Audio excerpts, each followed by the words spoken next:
SRMPR global ரயில்வேஸின் சென்னையிலிருந்து சீரடிக்கு மே மாதம் 9ஆம் தேதி 5 நாட்கள் ஆன்மீக சுற்றுலா. முன்பதிவுக்கு 8008000800. திமுக அரசு நீர் மேலாண்மையை காக்க தவறியதால் 50% மகசூல் பாதிக்கப்பட்டுள்ளதாக எதிர்க்கட்சி துணைத் தலைவர் RB உதயகுமார் குற்றம் சாட்டியுள்ளார்.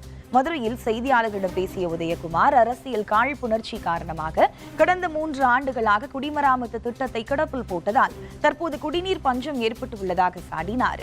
கடந்த ஆண்டு மதுரை மாவட்டத்தில் 87,000 மெட்ரிக் டன் நெல் கொள்முதல் செய்யப்பட்டதாகவும் தற்போது இந்த ஆண்டு 38,000 மெட்ரிக் டன் மட்டும்தான் நெல் கொள்முதல் செய்யப்பட்டுள்ளதாகவும் அவர் குறை கூறினார். தொழிலாளர்களுக்கு திமுக அரசு துரோகம் செய்ததாகவும் 8 மணி நேரம் வேலை என்று இருந்ததை 12 மணி நேரம் வேலையாக அரசாணை வெளியிட்டு பின்னர் திரும்ப பெற்றதையும் அவர் சுட்டிக்காட்டினார்.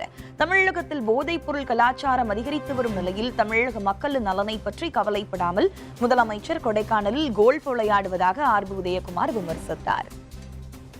இன்றைக்கு தமிழகம் முழுவதும் கோடை வெயில் வெப்பசலனம் மிக கடுமையாக தாக்கப்படுகின்றது. இதற்கு உரிய உகந்த திட்டங்களை இந்த அரசு அறிவிப்பதிலே தோல்வி அடைந்திருக்கிறது. ஏற்கனவே நீர் மேலாண்மையில் இந்த அரசு கோட்டை விட்டதன் காரணமாகத்தான் இன்றைக்கு குடிநீருக்கே பற்றாக்குறை ஏற்படுகிற ஒரு நிலையை நாம் பார்க்க முடிகிறது.